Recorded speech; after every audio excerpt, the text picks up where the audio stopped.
अरे हो गई। माननीय सदस्यगण, सब लोगों ने जो आसन के प्रति भावनाएं प्रकट की, मैं उनका सम्मान करता हूं, आदर करता हूं और उनको अपनी ओर से आभार भी व्यक्त करता हूं। भारत में लोकतांत्रिक व्यवस्था है। लोकतांत्रिक व्यवस्था में संसद, विधानसभाएं सब उसमें काम कर रही हैं। सन 52 से लेकर के राजस्थान विधानसभा भी काम कर रही है। और तब तो मैं छोटा था, लेकिन जब से समझ आई तब से विधानसभा की कार्रवाई समाचार पत्र में लगातार पढ़ता रहा हूं। लेकिन तब से लेकर के आज तक कभी भी ऐसी घटना नहीं घटी। विरोधाभास भी हुआ, आंदोलन भी हुए, खड़े होकर विरोध भी हुआ और एक दो तीन बार यहां पे धरने भी, दोनों पक्षों में से किसी न किसी ने धरने दिए। धरने के दौरान भी कभी भी ऐसी बात मैंने नहीं सुनी जिस प्रकार का यहां पे उन्होंने भाषण दिया, वातावरण दिया। वह भी किसी साधारण सदस्य ने नहीं, एक पार्टी के प्रदेश के अध्यक्ष ने। और उसमें मुझे लगा कि सारी गरिमा और मर्यादाएं का तार तार हुई, जिसको कोई भी आप में से की तरह, बाकी मैं समझता हूं उनमें से भी व्यक्तिगत रूप से कुछ लोगों ने आके जब बताया, उनके मन में भी पीड़ा है, क्योंकि पार्टी के साथ जुड़ाव होने के कारण वो खुले में नहीं कर पा रहे हैं। और लगातार आसन पे आरोप लगा रहा था कि साहब पक्ष विपक्ष दोनों तो एग्री हैं, आप एग्री नहीं हो, जबकि बात गलत थी। और उसके आधार पे मैंने बड़ा मन रखते हुए भी जैसे ही परसों शाम को आया, बात करने के प्रयास किए, वरिष्ठ लोगों से भी टेलीफोन से भी बात हुई। और कल जब सदन में आया, सदन के आने के बाद भी जिस तरह से प्रश्नकाल के दौरान व्यवहार हुआ विपक्ष का, मैंने बार बार अपील की कि बैठ जाए। और ये नियम है कि जिसको निलंबित सदन करता है, अध्यक्ष नहीं करता, सदन का प्रस्ताव लाता है, हम सब मिलकर के उसका प्रस्ताव को पारित करते हैं। उसमें निलंबित सदस्यों को तुरंत यहां से चला जाना चाहिए था, फिर भी नहीं गए, धरना दिया। धरने में मुझे प्रसन्नता है कि सत्ता पक्ष ने उनके पूर्ण उनका सम्मान किया और उनके लिए जो व्यवस्थाएं थीं वो मेरे सेक्रेटरी ने और आप सब ने मिलकर के उनकी समुचित व्यवस्थाएं की। उन व्यवस्थाओं के बावजूद भी कल जो दृश्य खड़ा हुआ, मैं समझता हूं कि यह शर्मसार करने वाला भी है। और बार बार कहा जाता है कि बाप को बड़ा मन रखना होता है। बाप बड़ा मन तब रखता है जब बेटा भी बेटे का कर्तव्य निभाए। यदि बेटा नहीं निभाए तो कहीं सा बाप भी फिर अलग होकर के घर से भी विदा कर देता है। कभी बाप फिर बेटे को घर में नहीं रखता, बड़ा कठोर मन होता है। लेकिन कठोर मन से यह भी व्यवस्था कई बार बाप को लेनी पड़ती है। हम संसदीय व्यवस्थाओं में रहते हैं, इसलिए बड़ा मन करके ही कल मैंने सबको बुलाया। सत्ता पक्ष के भी लोग थे, विपक्ष के लोग भी थे, इनके वरिष्ठ लोग भी थे। वहां पे सारी बातचीत के बाद भी सारी बातें भूल करके व्यवस्था हुई। और आज वो कह रहे हैं निलंबित वालों को तो ना लॉबी में बैठने का अधिकार, मुझे बता दें नियमों में कहाँ बैठने का अधिकार है।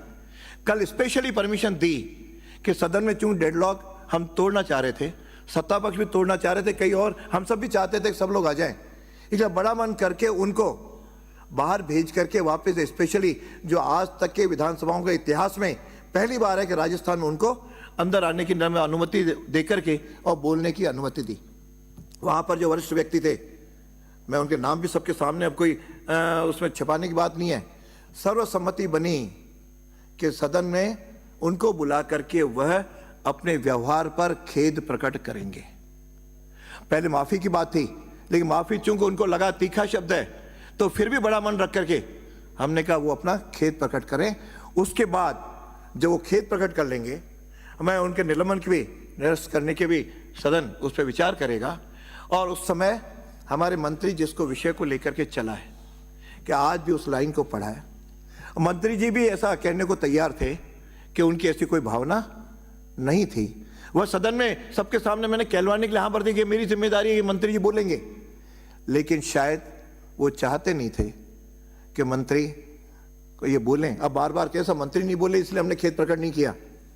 मंत्री जी उसके बाद ही बोलने वाले थे, पहले उनको बोलना था, क्यों व्यवहार उनका यहाँ गलत था। मुझे भी संसदीय अनुभव 5 बार से, तो मैं भी विधायक हूँ और यहाँ मैंने कभी नहीं देखा, कभी आए होंगे बात करने के लिए आए होंगे और गलती से कभी एक बार आध बार कभी 52 से लेकर आज तक के इतिहास में हुआ हो, तो इसका मतलब वह परंपरा बनेगी, इसको तो बर्दाश्त नहीं किया जा सकता। और आपने लोकसभा की भी मैंने कल पढ़ करके बताई थी, वहां तो यहां तक है कि यदि कोई ऊपर चढ़ने का प्रयास करेगा, चढ़ेगा, तो उसके निलंबन के लिए प्रस्ताव लाने की भी आवश्यकता नहीं है, वह स्वतः निलंबित हो जाएगा। तो आज मैं ये व्यवस्था दे रहा हूं कि आगे से कोई भी सदस्य किसी भी दल का होगा, यदि यहां पर खड़े होकर के सदन के या अपने आसन की अवहेलना करेगा तो वह स्वतः ही निलंबित माना जाएगा। कोई प्रस्ताव लाने की जरूरत नहीं। अब जिन उसके बाद स्थायी कल यदि मैं स्थगित नहीं करता तो पता नहीं क्या दृश्य उपस्थित हो सकता था। लेकिन सदन की गरिमा बनी रहे, स्थगित करने के बाद सब सदस्य बैठ जाते हैं, जो भी उनको रहना होता है। यहां बैठ करके एक दल का अध्यक्ष प्रदेश का भाषण करे, उस शब्दों को मैं दोहरा नहीं सकता, आज अखबारों में सबने पढ़ा है। वह शब्द इस सदन के अंदर ही कहे गए, चाहे सदन की कार्रवाई चल रही हो चाहे न चल रही हो, लेकिन सदन में बोले जाने वाले शब्द बहुत गंभीर हैं, अपमानजनक हैं। मेरा अपमान नहीं हुआ है, यह इस आसन का हुआ है। अब यदि हम आसन का चाहते हैं तो निश्चित रूप से हम इस बात को मैं स्पष्ट करना चाह रहा हूं कि यदि जो कुछ सदस्य ने कहा, क्या करेंगे आप लोग, ये सदन तय करेगा। लेकिन ऐसा व्यक्ति सदन के सदस्य बनने के भी योग्य नहीं है।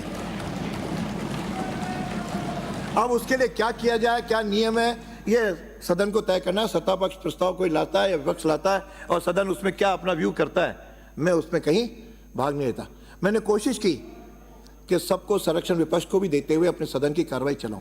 इसलिए मेरे पास कई बार सत्ता पक्षियों से भी आरोप लगा, क्या विपक्ष को जो है पक्ष ले रहे हो, विपक्ष क्या लगा कि आप सत्ता पक्ष को बचा रहे हो। ये मेरे तो दोनों ओर से, लेकिन मैं आज अपने आत्मा के साथ कह सकता हूं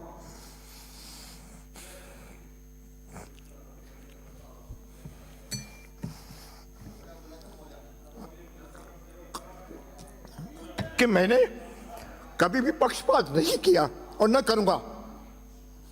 इसके बाद भी यदि इस तरह के शब्द सुने जाएं तो मन को पीड़ा होना स्वाभाविक है।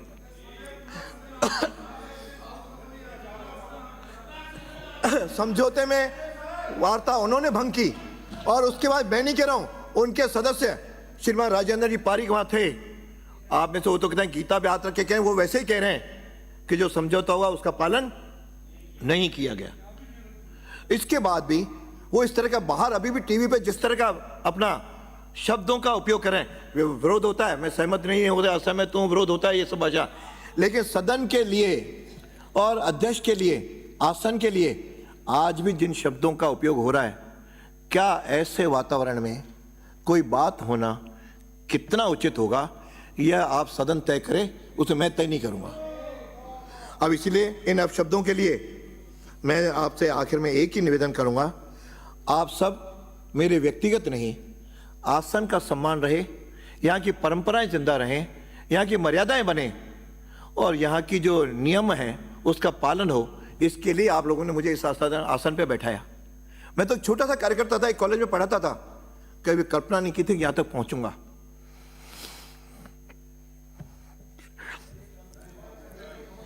लेकिन मुझे आपने पहुंचाया। ऐसे शब्द सुनने के लिए तो मैं आसन पे नहीं आया हूं, अध्यक्ष नहीं बना हूं। इसलिए अब आप लोगों पे छोड़ता हूं कि यह इस पे क्या किया जाए, कैसे किया जाए, कौन करे, लेकिन इस पे कठोरतम विचार करके, ठीक है विरोध होते हैं, अल्टीमेटली बातचीत भी होती है, लेकिन बातचीत का भी आधार क्या हो, किस बातों पे हो, तो यह सब कैसे समाधान हो, इस पर आप लोगों को विचार करने की आवश्यकता है। मुझे इतना ही आपसे निवेदन करना है कि सदन के आसन की मर्यादा रखने के लिए, सदन की मर्यादा रखने के लिए हम सब कृत संकल्प हैं और आप सब लोग भी उसके प्रति कटिबद्ध रहें। इतनी बात कहते हुए अपनी बात पता करता हूं, पूरी करता हूं। अब चूंकि बहस होनी है, कान के